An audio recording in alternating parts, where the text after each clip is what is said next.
महर्षि, पिछली गलतियां जिनको अब सुधारा नहीं जा सकता, उनके बोझ से कैसे उभरा जाए? ऐसी कोई गलती नहीं जिसका सुधार ना हो, नहीं तो भगवत प्राप्ति कैसे होगी फिर। ऐसी कोई गलती नहीं जिसको हम नष्ट ना कर सकें। अगर ऐसा ना होता तो भगवत प्राप्ति हो ही नहीं सकती। फिर तो मनुष्य जीवन व्यर्थ चला जाएगा। नहीं, पहली बात तो दिमाग में बैठा लीजिए कि ऐसी कोई गलती नहीं जिसको हम नष्ट ना कर सकें। उसको नष्ट करने के लिए उस कोटि का भजन चाहिए। खूब जितना हम भगवान का नाम जप करें, अंदर से इस बात से जलें कि मेरे से बहुत भयानक गलती हो गई। प्राय आजकल गृहस्थी में बड़ा मतलब ये ध्यान नहीं दिया जाता। जैसे कोई बच्चा है, किसी भी तरह से डॉक्टर ने कह दिया कि इसमें थोड़ी कमी है, तो उसको नष्ट करवा देते हैं, या बच्ची है तो उसको नष्ट करवा देते हैं, या नहीं चाहिए गर्भ रह गया तो उसको नष्ट करा। कई ऐसे, तो इससे क्या होता है, बहुत बड़ा अपराध है। भ्रूण हत्या, गर्भ हत्या, कई ऐसे पाप हैं। पर अगर हम मनुष्य जन्म में इन पाप अगर हो गए, इनको मिटा ना पाए, तो हमारी दुर्गति हो जाएगी। लेकिन हमारा मनुष्य जन्म मिला, अगर हमसे भूल हो गई, गलती हो गई, अज्ञान में हमसे गलती हो गई, स्वार्थ में हमसे गलती हो गई, तो अब हम सुधार ही नहीं हो सकता। नहीं, बिल्कुल सुधार हो सकता है। हम भगवत प्राप्ति करने योग्य मनुष्य देह को प्राप्त करके हम ऐसे नारकी गतियों को जाएं, ऐसा नहीं। गलती हो गई, हम उसके सुधार का प्रयास करते हैं। ऐसी कोई गलती नहीं जिसका सुधार ना हो, पर वो उस कोटि का प्रायश्चित होना चाहिए। उसका प्रायश्चित, जैसे आप छोटी गलती हुई तो 2 थप्पड़ लग गए, ठीक हो गया।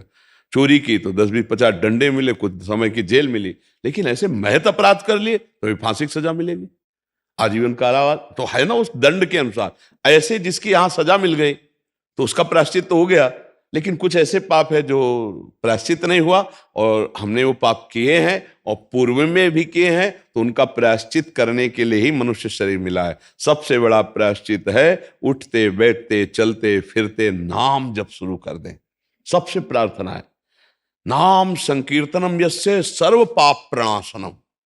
नाम के बल से पाप मत करो, लेकिन जो पाप हो गए उनको भस्म करने की सामर्थ्य नाम में। जैसे जंगल का जंगल पूरा है और दावानल अग्नि लग जाए तो भस्म कर देगी, ऐसे ही पाप का जंगल भरा है, उसको नष्ट करने के लिए अग्नि के समान भगवान का नाम है। जैसे 2 लकड़ियों की रगड़न से अग्नि पैदा हो जाती, चिंगारी, ऐसे जिह्वा से नाम राधा राधा राधा राधा राधा, इससे दिव्य ज्ञानाग्नि प्रकट होगी, सारे पापों को भस्म करके आपका मंगल कर देगी। पर वो निरंतर अभ्यास में लाओ, चलते फिरते उठते बैठते सेवा करते। कोई पैसा लगने की जरूरत नहीं। इसमें पैसा लगता है? हम कह रहे हैं अपवित्र पवित्रो वा सर्वावस्थांगतो पिवा यह स्मरेत पुंडरीकाक्षम सवाभ्यंतरा शुचि। अपवित्र हो या पवित्र, कोई मतलब नहीं। राधा राधा राधा, श्याम श्याम श्याम श्याम, वो अंदर और बाहर दोनों जगह से पवित्र कर देगा नाम। अंदर के सारे पाप को नष्ट कर देगा, बाहर के विघ्नों को नष्ट कर देगा। पर भजन होना चाहिए। पहली बात तो ये सोचे ही ना कि अब हमारे पापों का नाश हो ही नहीं सकता। नहीं हो सकता तो भगवत प्राप्ति कैसे होती? साधन धाम मोक्ष कर द्वारा ये मनुष्य शरीर है, हम सब प्रारब्ध को भोग लेंगे, संचित को भस्म कर देंगे, नए कर्मों का सुधार करेंगे और भगवत प्राप्ति करेंगे। अरे माना कि हमारा इतना जीवन गलती में चला गया तो पूरा जीवन हमारा व्यर्थ चला जाएगा क्या? गलती हो गई, अब उसका सुधार करेंगे। मानव जीवन सुधार के लिए मिला है। क्यों, किसका प्रश्न है? हाँ, तो सुधार के पक्ष में रहिए। हमसे जो भूल हो गई, हमसे जो गलती हो गई, प्रभु हैं वो हमें क्षमा करेंगे। हम उतना साधन करते हैं, नाम जप करते हैं, धर्माचरण करते हैं, पुनरावृत्ति गलती की नहीं करते हैं, पक्का सुधार हो जाएगा। नहीं तो भगवत प्राप्ति फिर कैसे होती है? अगर मनुष्य जन्म भगवत प्राप्ति के लिए है और पापों का नाश ना हुआ, तो फिर भगवत प्राप्ति कैसे होगी? तो उठते बैठते, इसीलिए सबसे प्रार्थना करते, उठते बैठते चलते फिरते, माला से, काउंटर से, बिना माला, ऐसे जबान हम बोला राधा राधा राधा, वो गया हमारे सरकारी बैंक में, वो प्रभु के चरणों में गया। तुम गिनो या ना गिनो, वो गया। उसको ये नहीं कि अब हम गिना नहीं और समर्पित नहीं किया तो कैसे समझ। जब हम राधा राधा राधा कह रहे हैं तो श्री जी सुन रही हैं, और उस श्री जी के पास नाम जा रहा है, उसका फल हमें अवश्य मिलेगा। नाम जब अपने प्रभाव से ऐसे पापों के अंधकार को नष्ट करता है, जैसे सूर्य भगवान उदय हुए तो सब अंधकार गया।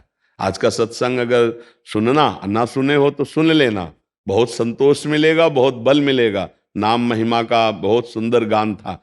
तो नाम ही है जो जीव का परम कल्याण। अब कलिकाल है, क्या साधना हो सकती है? आप लोग खुद ईमानदारी से देख लो, मना स्थिति क्या है। इसलिए जबान से राधा राधा राधा राधा, न पैसा लगता है न हम तुम्हें दान पुण्य की कह रहे हैं। जैसे हो खूब कमाओ खाओ धर्म पूर्वक चलो, राधा राधा जपो, भगवत प्राप्ति हो जाएगी। खूब नाम जप करो। देखो ये अध्यात्म है, ये पैसा वाला नहीं है। बिना पैसा के भगवत प्राप्ति वाला मार्ग है। अध्यात्म का मतलब क्या होता है? अगर यहां भी पैसा तो फिर सब गड़बड़ हो गया ना।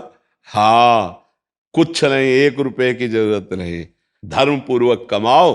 कभी किसी को भूखा देखा तो अपनी भोजन की थाली का भोग उसको दे दो। हम एक टाइम भूखे रह सकते हैं, तुम पालो, ये बात है। और नाम जप करे तो अब ऐसा नहीं कि दूसरे को, मतलब आप बहुत बड़े शासन में पद में हो, दूसरे को अधर्म पूर्वक दबाया जाए, उससे धन लिया जाए, फिर दशांश से दिया जाए और तुम्हारा मंगल हो जाएगा। तो नहीं, लेने वाला और देने वाला दोनों नरक जाएंगे। क्योंकि पापाचरण कभी किसी का मंगल नहीं कर सकता, अधर्म कभी किसी का मंगल नहीं कर सकता। पापाचरण बंद करो और जो तुमने गलती की है उसका प्रायश्चित करो और नाम जप करो, घर में ही पवित्र हो जाओगे। परमार्थ में, भगवत प्राप्ति में पैसे की, 1 पैसे की जरूरत नहीं है। प्रभु बाप को बाप कहने के लिए किसी सरकारी लायकात की जरूरत नहीं है। हमारा जन्म सिद्ध अधिकार है भगवत प्राप्ति करना। उसमें किसी की दलाली की, किसी के सपोर्ट की बिल्कुल जरूरत नहीं है। हाँ, हम भूल गए हैं वो मार्ग, तो वही भगवान गुरुदेव के रूप में संत की वाणी में बैठ के अपना मार्ग बता रहे हैं, हम उस पर चल देते हैं। यह लेन देन वाला थोड़ी विषय है, चलने वाला विषय है। अपना मन भगवान के नाम में लगाओ, अपने आचरण शुद्ध करो, धर्माचरण। कोई नशा मत करो, मांस मदिरा, ये सब जो गंदी बातें हैं, इन व्यभिचार, पराई माता बहन, ये सब बंद करो और नाम जप करो, सब ठीक हो जाएगा। जो गलती हुई भगवान सब क्षमा कर देंगे, बड़े मंगलमय हैं। अब ऐसे सोचो कि आप भोगो विषय, गंदे गंदे आचरण करो और पापाचरण करो और किसी को महीने में बांध दो 1 लाख 2 लाख 4 लाख और वो भजन करके तुम्हारे पाप नष्ट कर देगा, कदापि नहीं। ऐसे जो खान पान करते हैं उनकी बुद्धि पाप से सन जाती है। भीष्म पितामह जी जब आखिरी में बाणों की सैया में पड़े हैं, 6 महीना व्यतीत हो गए, जब देखा भगवान ने कि अब अंतिम होने वाला है ज्ञान का सूर्य, तो युधिष्ठिर जी से कहा चलो ले लो चल करके ज्ञान। नहीं, ऐसा महात्मा युगों में पैदा होता है। भीष्म जी बड़े महात्मा, अखंड बाल ब्रह्मचारी, परम ज्ञानी। तो गए वहां, पांडव और द्रौपदी जी भी थी। जब ज्ञान की वार्ता करने लगी तब उन्होंने द्रौपदी जी ने कहा कि पितामह आज तो बहुत ज्ञान की बातें कर रहे हो। उस समय क्या हुआ था जब सभा में मैं चीख चीख के पूछ रही थी, उस समय क्यों नहीं बोले थे? ज्ञान कहां गया था आपका? तो उनका, बेटी क्षमा करना, उस समय पापी दुर्योधन के अन्न के प्रभाव से 6 महीना हो गए बाढ़ पर पड़े हुए, सब रक्त बह गया अशुद्ध और भारी पीड़ा से प्राश्चित हो चुका। अब मेरी बुद्धि शुद्ध हो चुकी। अब जो प्रश्न करोगे उसका उत्तर दें। समझ रहे हो?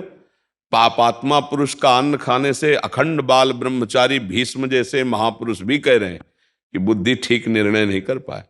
तो अगर अधर्माचरण से कमा के आप दान भी करोगे तो पाप ही होगा, क्योंकि वो भजन के लिए बैठा था, उसकी बुद्धि भ्रष्ट कर दी।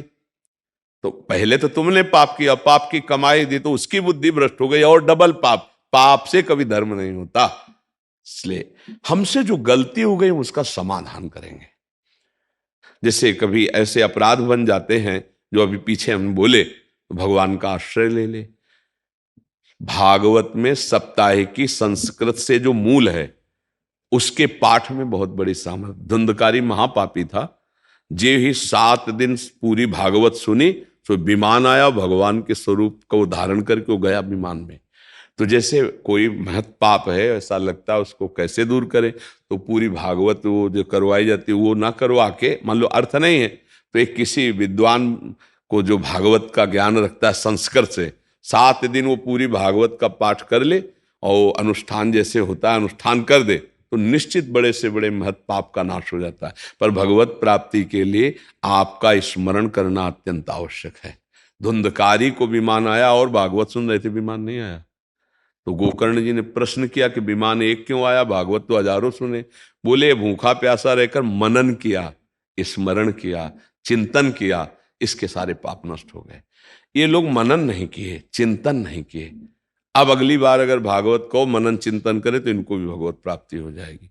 तो भागवत सुनकर तो प्रधान अपराध जैसे गर्भ हत्या, भ्रूण हत्या, कोई ऐसा पाप बना और उसका दंड नहीं मिला तो वो नष्ट हो जाए, और नाम जप करके अनंत जन्मों के पापों का नाश करके हमें भगवत प्राप्ति करनी है। मनुष्य जीवन इसलिए मिला है भाई, सही माने में अगर आपने भजन नहीं किया तो मानो मनुष्य जीवन जैसे परम लाभ को आपने नष्ट कर दिया। जब यहां से जाओगे तो आपके हाथ में न पद रहेगा, न ये हाथ रहेंगे, न शरीर रहेगा, न बैंक बैलेंस रहेगा, न कोई मित्र रहेगा। आपको अकेले यहां से जाना होगा और आपने जो कर्म किए हैं वो ले जाना होगा, शुभ या अशुभ कर्म। तो हमें लगता है गठरी को आगे यहीं लगा दो, बोझा काहे को ले जाओ। शुभ अशुभ दोनों को भस्म करने की ताकत भगवान का आश्रय लेकर नाम जपने से है। शुभ अशुभ दुर्ग विध्वंस बल तब जयत जयत जग उच्चरे। राधा राधा राधा राधा, हर क्षण नाम जप करो, अच्छे आचरण करो और भगवान से प्रार्थना करो तो बड़े से बड़े पाप को स्वामी नष्ट कर देते हैं। हमने कई बार बताया, संशय मत करना भगवान के विधान में, बहुत कृपाल है। जैसे मुकदमा तुम हार गए, तुम्हें फांसी की सजा पक्की, अब एक ही उपाय है, राष्ट्रपति क्षमा याचना स्वीकार कर ले, नहीं बच जाओगे ना। ऐसे अखिल ब्रह्मांडों के स्वामी भगवान वो कह रहे हैं, सर्वधर्मान परित्यज्य मामेकम शरणम ब्रज, तो अहम त्वाम सर्व पापेभ्यो मोक्षयिष्यामि मा शुचा। मैं तुम्हें सब पापों से मुक्त, आ जाओ मेरी शरण में, काहे को डरो। जो गलती हो गई, भगवान की शरण में होकर नाम जप करो। कह रहे हैं हम तो हम सर्व पापेभ्यो मोक्षयिष्यामि मा शुचा, तो ऐसे चलो।